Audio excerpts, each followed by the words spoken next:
रात में नकली नोट छापकर उसे बाजार में चलाने के एक बड़े रैकेट का पर्दाफाश हुआ है। सूरत क्राइम ब्रांच की पुलिस ने इस आरोप में स्वामी नारायण के साधु राधा रमन स्वामी सहित 5 लोगों को गिरफ्तार किया है। पुलिस ने खेड़ा जिले के स्वामी नारायण मंदिर में छापा मारा और 2000 के दर की 1,24,00,000 की नकली नोट बरामद किए हैं। यानी 2000 के जो नोट थे उसके 1,24,00,000 रुपए की रकम बरामद की गई है। मंदिर में कलर जेरोक्स मशीन और लेजर कलर प्रिंटर से नकली नोट छापे जाते थे और किसी को शक न हो इसलिए प्रसाद के बॉक्स में इसकी हेराफेरी की जाती थी।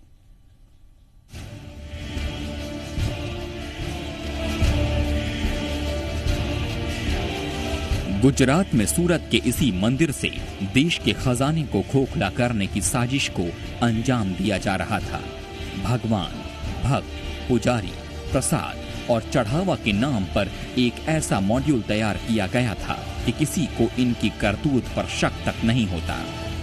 सूरत के इसी गलतेश्वर स्वामी नारायण मंदिर परिसर से 1,26,00,000 रुपये की नकली करेंसी बरामद हुई है। नकली नोटों की ये खेप यहाँ कहीं दूसरे जगह से लाई नहीं गई थी, बल्कि यहीं छापी गई थी। जी हाँ, सही सुना आपने। इस मंदिर परिसर में नकली नोट छापने की एक प्रिंटिंग मशीन लगाई गई थी, जिससे धुआंधार नकली नोटों की छपाई की जाती थी और फिर उसे बाजार में खपाया जाता था। ये एक पूरा रैकेट था जो इन नकली नोटों के कारोबार को बहुत ही शातिराना तरीके से अंजाम दे रहा था।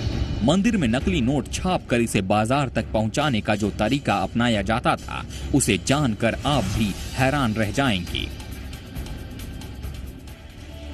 इस गिरोह ने मंदिर को अपना ठिकाना इसलिए बनाया ताकि यहां पुलिस को भी ऐसे किसी एक्टिविटी का शक न हो। मंदिर में नकली नोट बनाने के लिए कलर फोटोकॉपी मशीन और लेजर कलर प्रिंटर लगाया गया।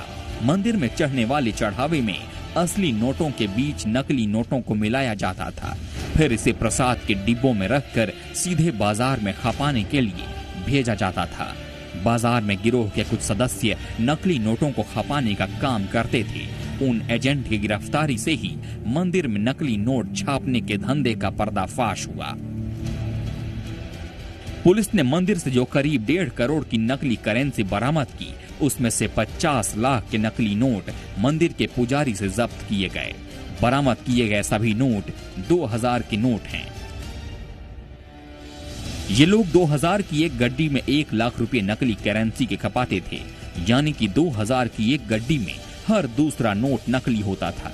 गिरफ्तार किए गए कुल 5 आरोपियों की निशानदेही पर ही मंदिर और दूसरी जगहों पर रखे नकली नोट बरामद किए गए। नकली नोटों की इस खेप को यह गिरोह इस बार सूरत में ही सप्लाई करने वाला था, लेकिन उससे पहले ही इनके पाप का घड़ा फूट गया और पुलिस ने सभी को दबोच लिया। पुलिस को इस पूरे नेटवर्क में सूरत के कई अन्य लोगों के शामिल होने की आशंका है। गुजरात के अलग अलग शहरों में नकली नोट छापने के मामले में आरोपी प्रवीण चोपड़ा 10 बार पहले भी गिरफ्तार हो चुका है। इसके अलावा राजस्थान और मुंबई की पुलिस ने भी उसे नकली नोट के मामले में पकड़ा है। ब्यूरो रिपोर्ट, जी मीडिया।